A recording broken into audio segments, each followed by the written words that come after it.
সুপ্রিয় শিক্ষার্থী বৃন্দ, আসসালামু আলাইকুম ওয়া রাহমাতুল্লাহ। তোমরা আশা করি সকলে ভালো আছো।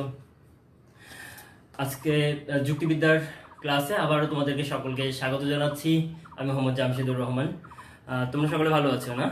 আচ্ছা, তোমরা জানো যে গতদিন আমরা কিন্তু ক্লাস যেটা শেষ করেছিলাম, যে অংশে, সেটা হচ্ছে যে যুক্তিবিদ্যার সপ্তম অধ্যায় আমরা পড়াচ্ছি, আরোহণ অনুমানের ভিত্তি পড়াচ্ছিলাম।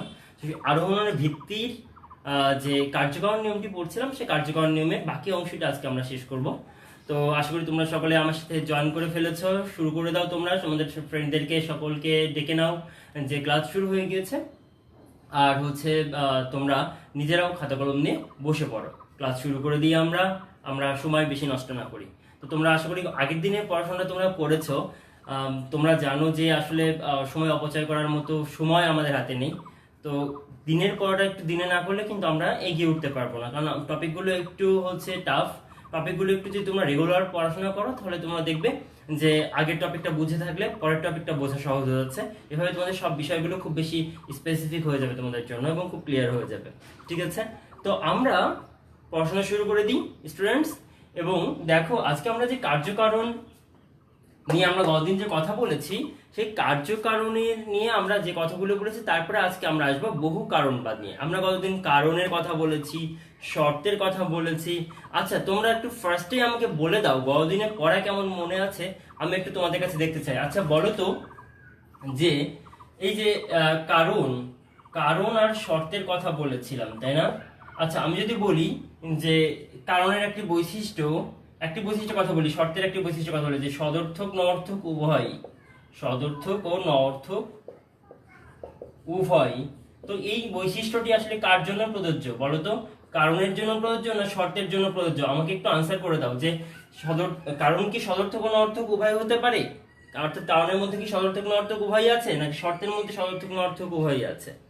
বলো আমাকে, আনসারটা করে দিবে। হয় লিখবে কারণ অথবা লিখবে শর্ত। দেখি তোমরা কেমন মনে রেখেছো বা একটু রিভিশন দিয়েছো।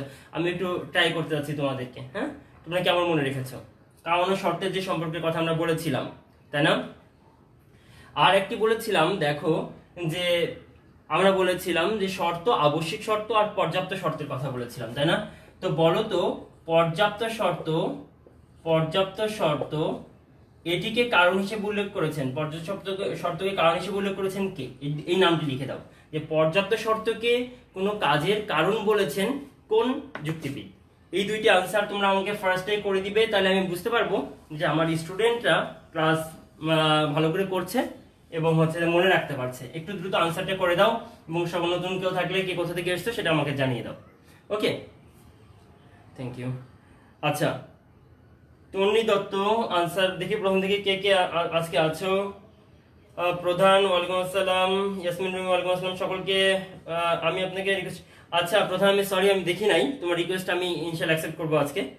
ঠিক আছে, স্বাধীন, ওয়ালাইকুম আসসালাম সকলে। কারণ আনসার করেছো, তাই না?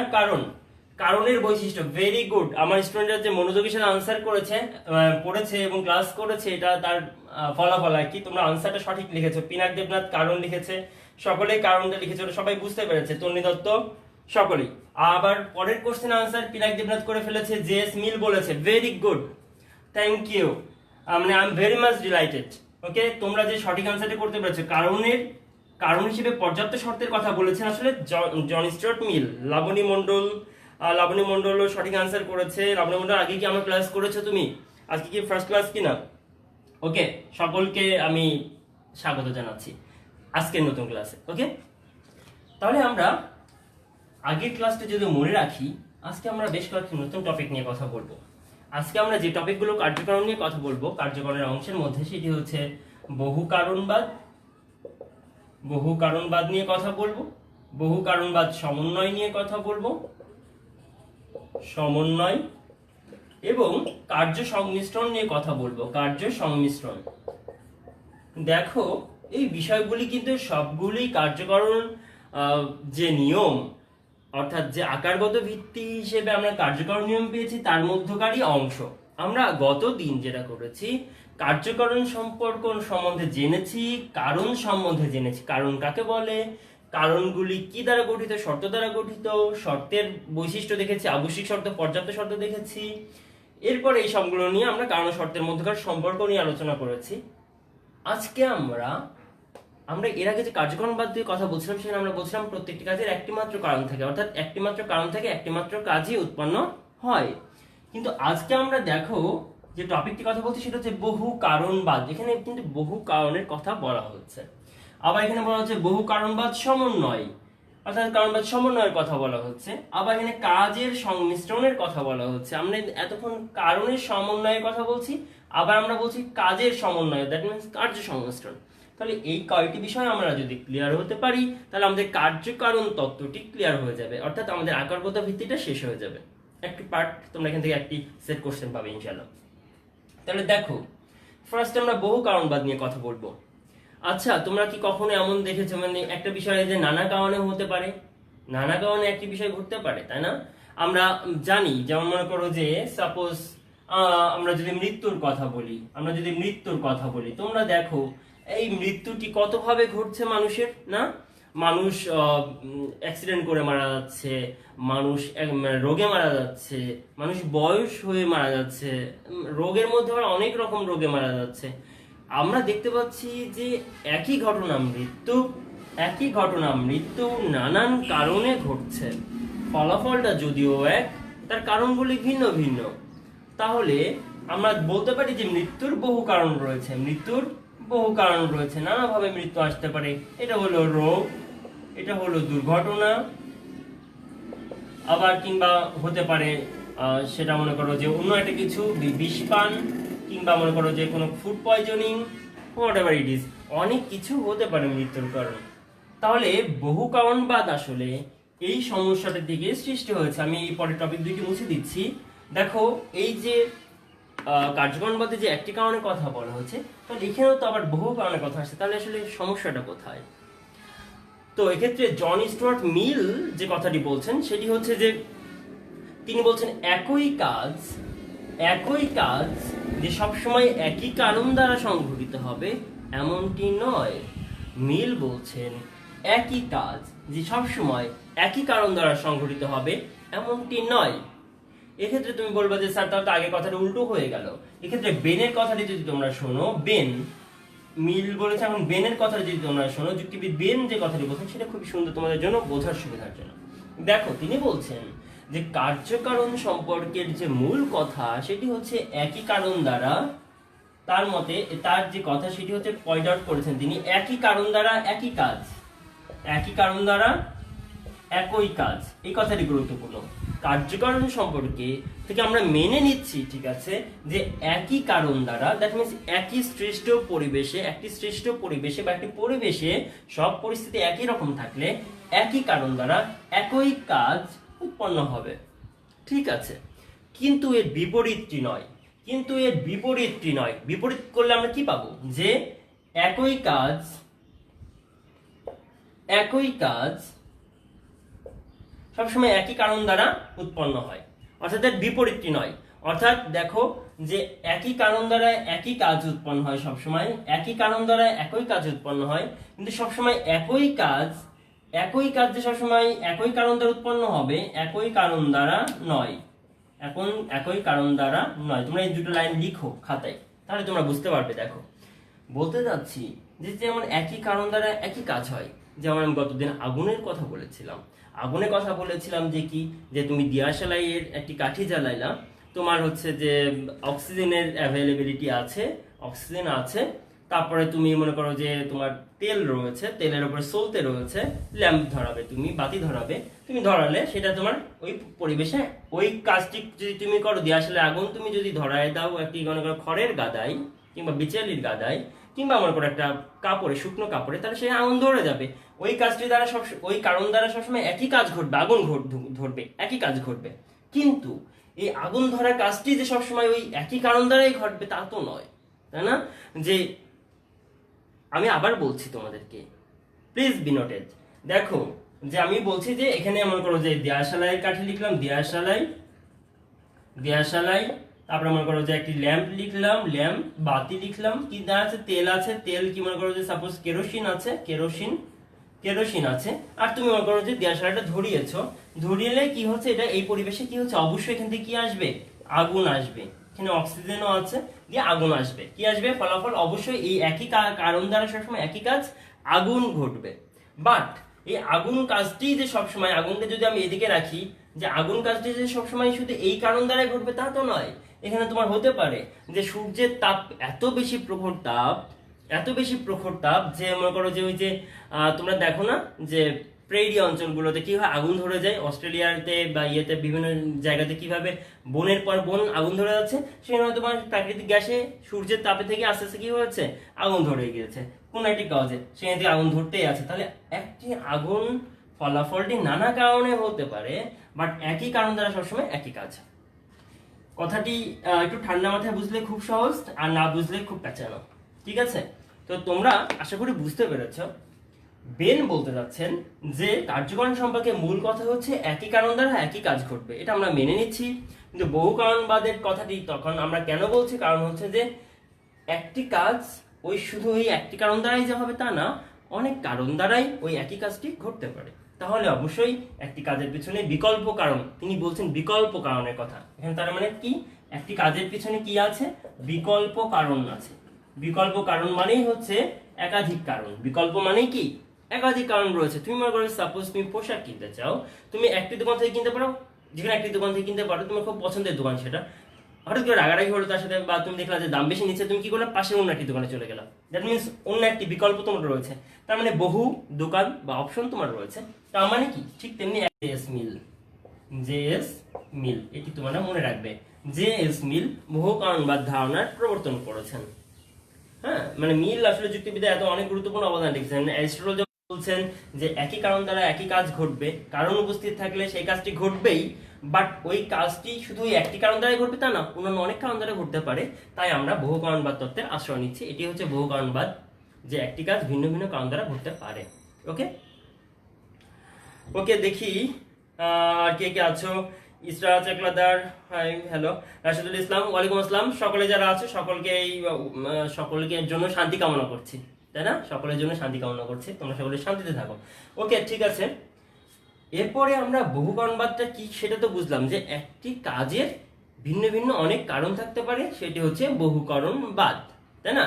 তাহলে বহু কারণবাদ এর আমরা উদাহরণ দেখলাম, যেমন মৃত্যু, কিংবা আলো হতে পারে একটি উদাহরণ। আলো, আলো আমরা জানি আলো একটি ফলাফল না, আলো একটি কাজ। তুমি যখন সুইচ দিচ্ছ ঘরের লাইটের, তাহলে তোমার সুইচ দেওয়ার পরই লাইটটা জ্বলে যাচ্ছে, তাহলে তুমি কি পাচ্ছ, আলো পাচ্ছ। তুমি কি পাচ্ছ, আলো পাচ্ছ। সূর্য থেকেও আলো আসছে, মোমবাতি জ্বালাইলেও সেখান থেকে কি হচ্ছে, আলো আসছে। তুমি অনেক কিছু থেকে কিন্তু, অনেক সোর্স থেকে কিন্তু তুমি আলো পাচ্ছ। বিদ্যুৎ চমকাচ্ছে, আলো পাচ্ছ। তাহলে এই যে বিভিন্ন সোর্স থেকে যে তুমি আলো পাচ্ছ, তাহলে এই যে সোর্স, তোমাদের কি কাছে কি ভিডিওটা ক্লিয়ার আসছে কিনা আমাকে একটু জানিয়ে দাও তো প্লিজ। আমার এখানে মাঝখানে একটু ট্রাই এগেন দেখালো। সো প্লিজ ডিয়ার স্টুডেন্টস, তোমরা যদি ভিডিওতে কোনো প্রবলেম হয় আমাকে একটু জানাও, তাহলে আমি ক্লাসটা সেভাবে গুছিয়ে নিতে পারবো। হ্যাঁ, এখন আমি শুনতে পাচ্ছি, এখন ঠিক আছে, দেখা যাক। ওকে, তাহলে দেখো আমরা যেটা বলছিলাম, যে আলো বা মৃত্যু বা এইভাবে অনেক ঘটনা, অনেক কাজ রয়েছে যাদের বহু কারণ রয়েছে। তাই একই কাজ ভিন্ন ভিন্ন কারণ দ্বারা সংঘটিত হতে পারে, আর এই ভিন্ন ভিন্ন কারণের উপস্থিতি মেনে নেওয়াটাই হচ্ছে বহু কারণ। এটাই হচ্ছে ভিন্ন ভিন্ন কারণকে বহু কারণ বলা হচ্ছে। এবং এই তত্ত্বকে, যে বহু কারণের যে উপস্থিতির যে তত্ত্ব, এই তত্ত্বকে বহু কারণবাদ তত্ত্ব বলা হয়। এটির প্রবক্তা হচ্ছে জেএস মিল। এখন এই বহু কারণবাদকে আবার অনেকে কি করছে, সমালোচনা করছে, যে না, যারা মানে এক কথায় কার্যকারণ তত্ত্ব তো মূলত একটি কারণ একটি কাজ। কার্যকারণ তত্ত্বের যে বৈজ্ঞানিক তত্ত্ব, এটা একটি বিজ্ঞানের সম্মত তত্ত্ব। বিজ্ঞানে এটি মেনে নিয়ে আসলে কাজ করা হচ্ছে, একটি কাজ একটি মাত্র কারণ দ্বারা ঘটবে। তাহলে তারা কি করছে, এর বিরুদ্ধে সমালোচনা করছে, মিলের বা এই বহু কারণবাদ তত্ত্বের সমালোচনা। পরীক্ষায় তোমাদের লিখতে হবে বহু কারণবাদ কাকে বলে, সেটা ব্যাখ্যা করবে ফার্স্ট টাইম যা বললাম। এরপরে সমালোচনা চাবে। সমালোচনা যদি চাই, তাহলে তুমি সমালোচনায় কি লিখবে, কি কি পয়েন্ট হচ্ছে, 3টি পয়েন্ট তোমরা এখানে উল্লেখ করবে সমালোচনাতে। অর্থাৎ সমালোচনা বলতে আসলে বহু কারণবাদ তত্ত্বটিকে ভুল প্রমাণ করার চেষ্টা করছে, তাই না? বহু কারণবাদ তত্ত্বটি ভুল প্রমাণ করার চেষ্টা করছে। সেটা কিভাবে, একটি বিষয় দেখো। প্রথম কথাটি হচ্ছে কার্যকে কারণের মতো বিশিষ্ট করা। কারণের মতো বিশিষ্ট করা। তোমরা একটু কমেন্ট করে জানো আমি তোমাদেরকে যেটা বললাম যে ক্লাসটা ঠিকমতো আসলে হচ্ছে কিনা দেখি। জিয়াদ রহমান, সাইফুল ইসলাম, তার মানে বিকল্প কারণগুলো কি বহু কারণবাদ? হ্যাঁ, বিকল্প কারণগুলোকে বহু কারণ বলে স্বীকার করে নেওয়া হচ্ছে, আর সেই বহু কারণের তত্ত্বটিকে বলা হচ্ছে বহু কারণবাদ। কোনো শব্দ শেষে বাদ থাকলে মনে করো যে স্টোয়িকবাদ, বহুত্ববাদ, বাদ মানে তত্ত্বকে বাদ হিসেবে উল্লেখ করা হয় বাংলাতে। ইংলিশতে যেটা ইজম, ইংলিশে আমরা প্লুরালিজম বলি, হ্যাঁ, স্টোয়িকিসিজম বলি, যে কোনো কিছু ইজম বলি যেটা, সেটা হচ্ছে এখানে বাংলায় আমরা বাদ বলি, এটা হচ্ছে তত্ত্ব। আমি যেটা বলছিলাম দেখো, যে সমালোচনা বলতে বহু কারণবাদকে আমরা সমালোচনা করছি, মানে এটার বিপক্ষে কথা বলছি। কি কি কারণে আমরা কথাগুলো বললে বহু কারণবাদ থেকে আমরা বলতে পারবো যে না, এটা আসলে বহু কারণ বলে কিছু নাই, একটি কারণ আছে। দেখো, প্রথম কথা হচ্ছে যে কার্যকে কারণের, কার্য মানে কাজ, সোজা কথায় কাজকে কারণের মতো বিশিষ্ট করে, বিশিষ্ট হিসেবে ধরলে লিখো, বিশিষ্ট হিসেবে ধরে নিলে এই প্রবলেমটা একটু সলভ হবে। দেখো, আমরা কারণকে বিশিষ্ট হিসেবে ধরছি। দেখো, আমি যখন মৃত্যুর কথা বলছি, এটা হচ্ছে ফলাফল বা কাজ, আর কারণ হিসেবে বলছি একবার বিষপান, একবার বলছি দুর্ঘটনা, একবার বলছি রোগ, হ্যাঁ, অনেক কিছু মৃত্যুর কারণ হচ্ছে। তাহলে এই যে তিনটা কথা ধরলাম, তিনটি কারণের কথা বললাম, আমি মৃত্যুকে ধরছি একটি স্বাভাবিক সাধারণ মৃত্যু, সকল ক্ষেত্রে মৃত্যু, বাট কারণগুলিকে আমি বলছি একবার বিষপান, একবার দুর্ঘটনা, একবার রোগ। এভাবে যখন আমি কারণগুলোকে বিশিষ্ট করে নিচ্ছি, আমি যদি বলি যে তাহলে মৃত্যুটা হচ্ছে বিশেষ মৃত্যু, যেমন তুমি বিষ খেয়ে মৃত্যুবরণ যিনি করেন, তার মৃত্যুটা যেমন হবে, তার শরীরের মৃত্যুর সময় তার শারীরিক গঠনটা যেমন হয়ে যাবে, নীল হয়ে যাবে, কি কেমন হয়ে যাবে, বমি করবে, কি হবে, আর অ্যাক্সিডেন্টের সাথে সাথে ধাক্কা খাইলো আর পিছে চিপে চলে গেল, মরে গেল, কিংবা রোগ হয়ে ধুকে মরলো।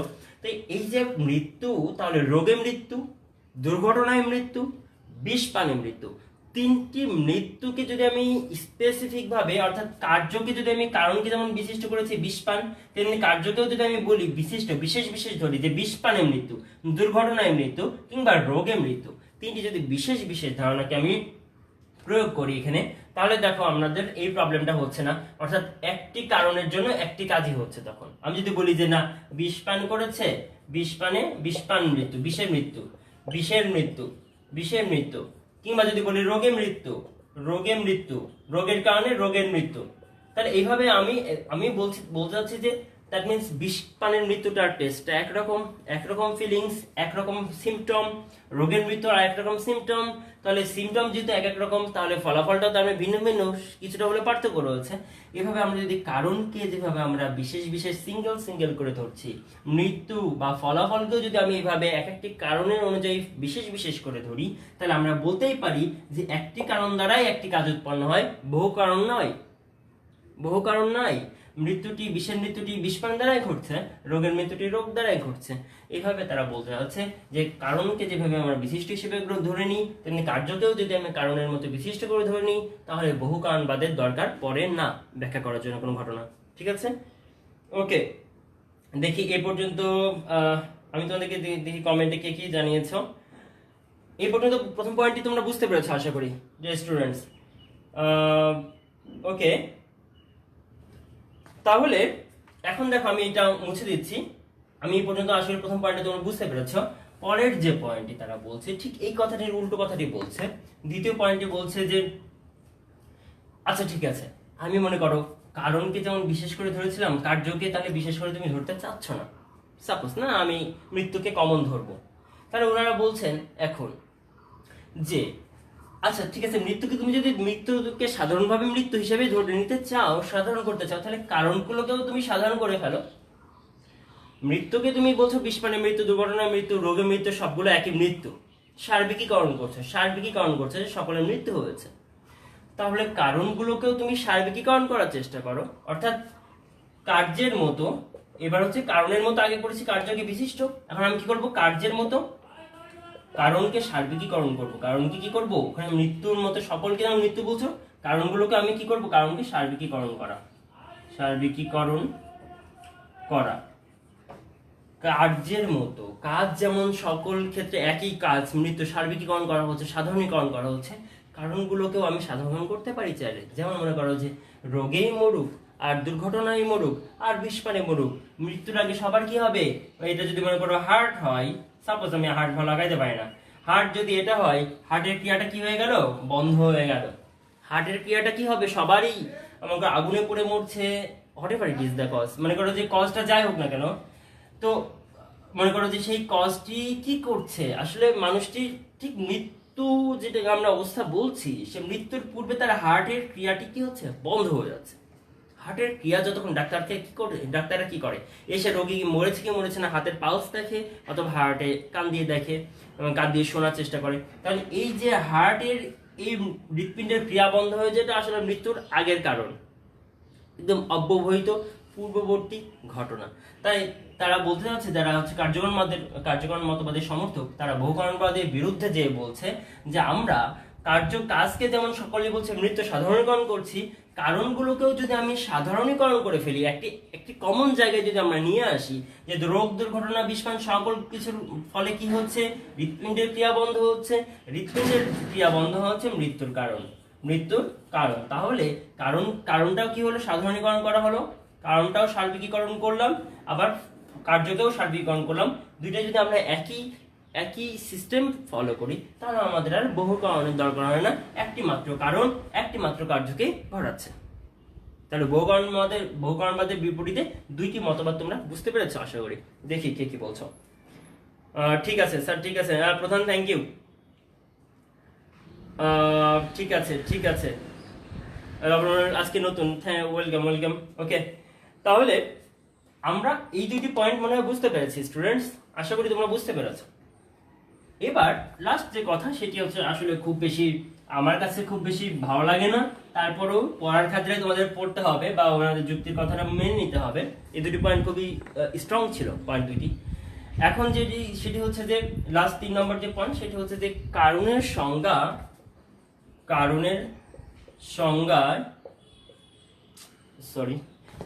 সংজ্ঞাটি যেটা আমরা যে পড়েছি, সেই সংজ্ঞাটি মূলত কি করে? এটিকে ভ্রান্ত প্রমাণিত করে। কারণের সংজ্ঞায় বহুকারণবাদকে ভ্রান্ত প্রমাণ করে। দেখো কেন, কিভাবে করে? ওনারা বলতে যাচ্ছেন যে কারণের সংজ্ঞাতে আমরা পড়েছি যে কারণ হচ্ছে অব্যবহিত পূর্ববর্তী অপরিবর্তনীয় ঘটনা। তোমরা এই কথাটি যদি খেয়াল রাখো, অপরিবর্তনীয় শব্দটিকে আমরা এখানে নোট করতে যাচ্ছি, অপরিবর্তনীয়।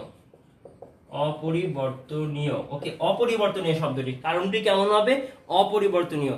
যেহেতু কারণের একটি বিজ্ঞানসম্মত সংজ্ঞা রয়েছে, বিজ্ঞানে ধরে নেওয়া হচ্ছে কারণ হচ্ছে অপরিবর্তনীয় হবে, অর্থাৎ কখনো চেঞ্জ হবে না কারণটি।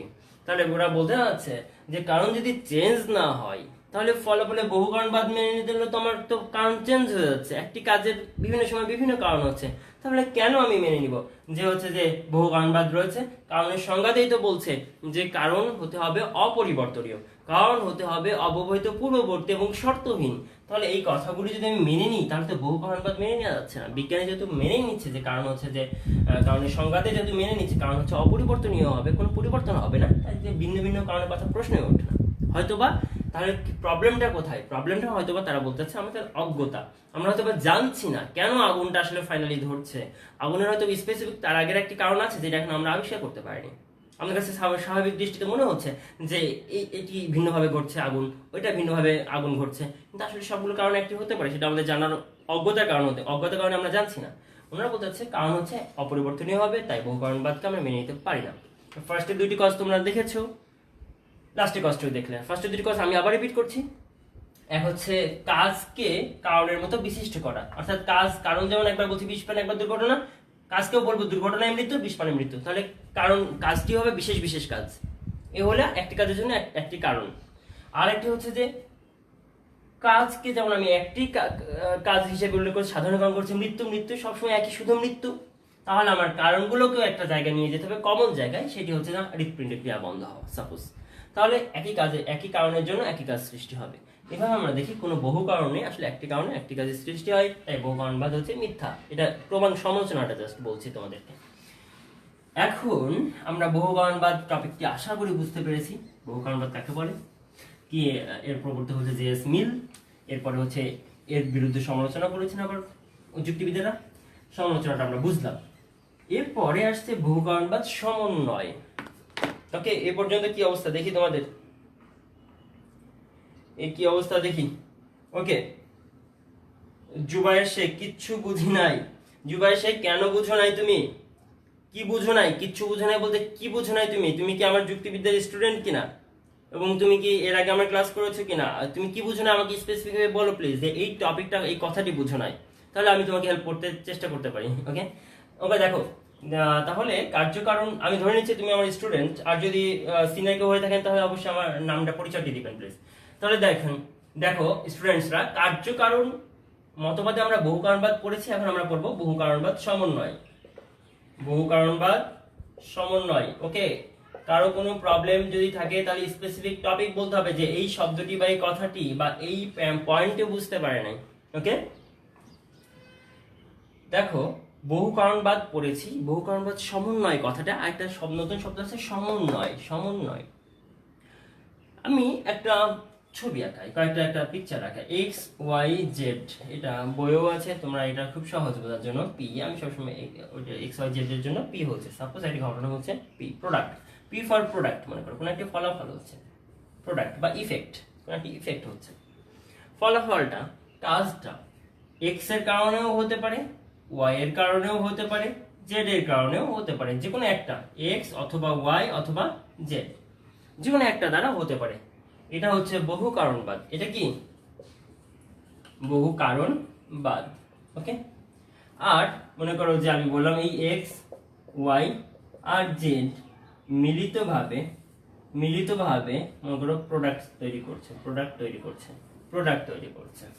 তাহলে এটা হবে বহু কারণবাদ সমন্বয়। এটা হবে কি? সমন্বয়।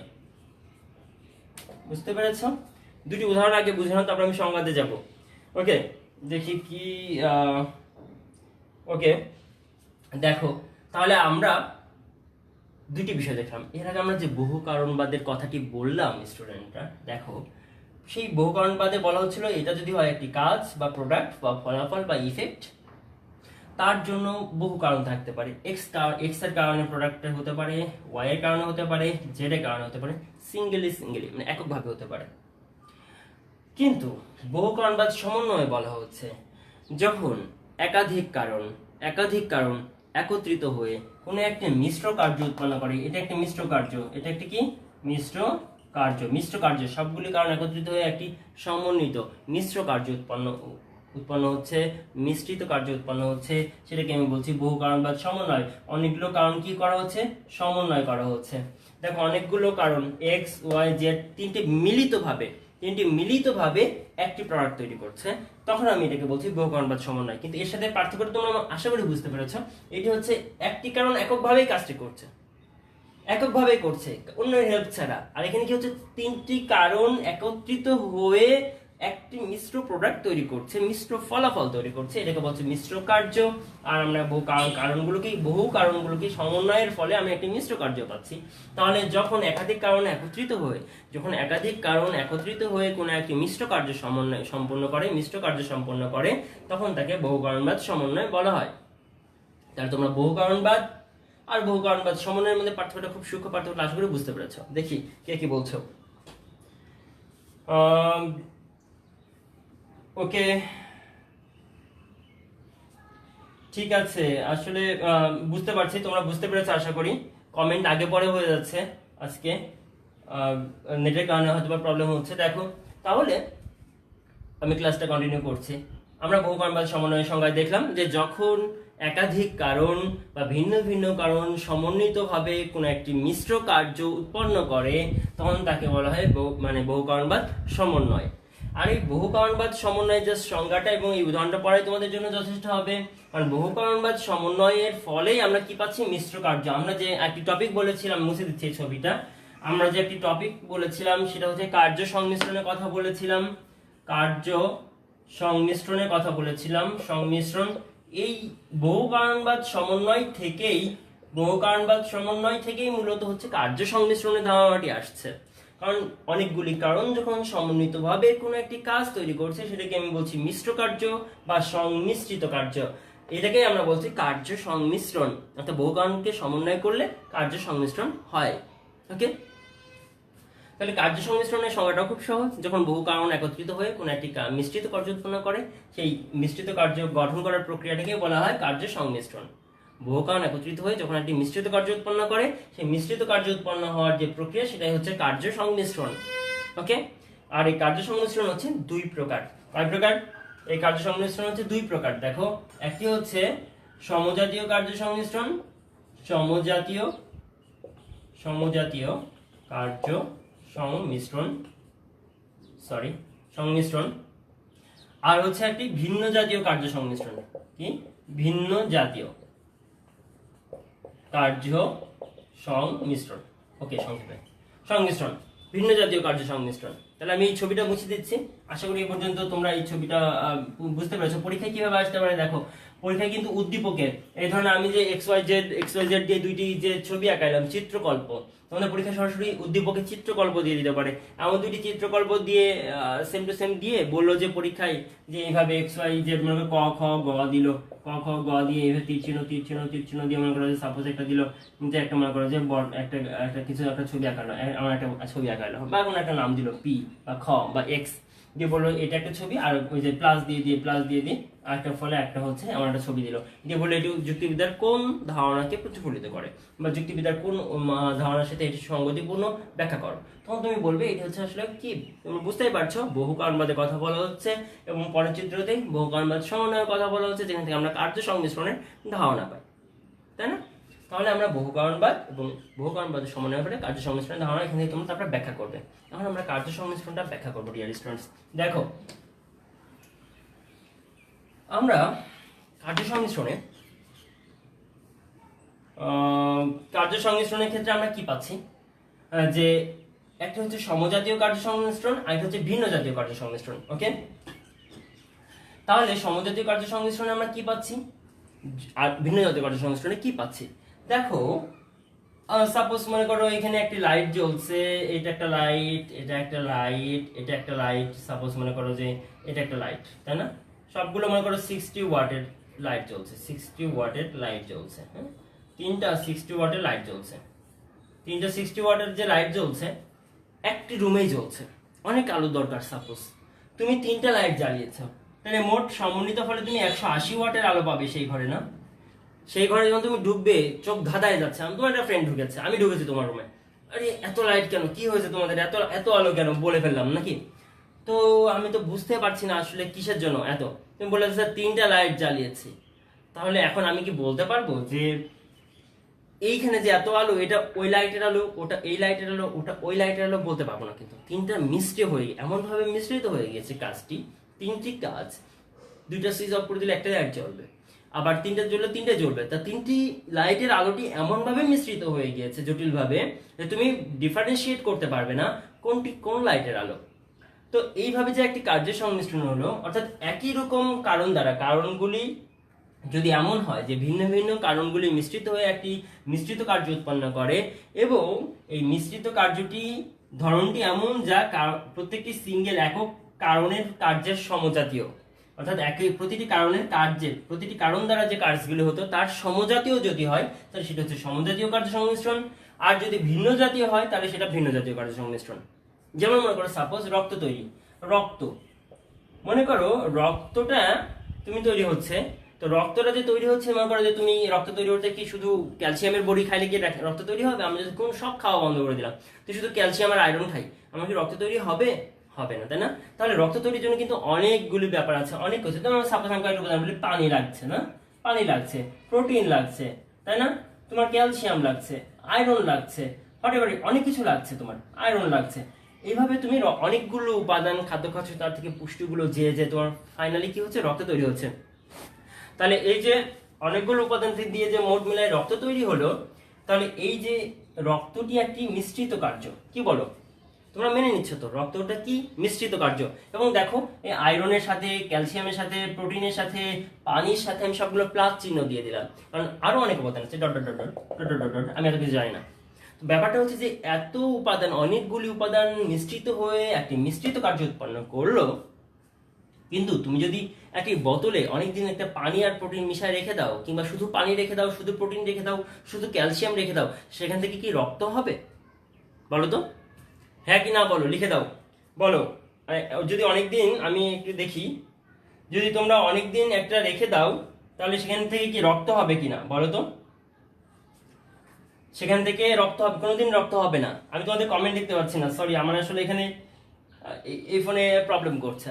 তো যাই হোক, আমি আশা করছি তোমরা নাই বলবে, কারণ অনেকদিন একটা পানি রেখে দিলে রক্ত হবে না, প্রোটিন রেখে দিলে রক্ত হবে না, তার মানে কি এক একটি কারণ, পানি যদি হয় একটি ভিন্ন কারণ, প্রোটিন যদি হয় একটি ভিন্ন কারণ, এক একটি কারণ থেকে এক এক ধরনের কার্য, এক একটি কারণ থেকে এক এক ধরনের কার্য, তাই না?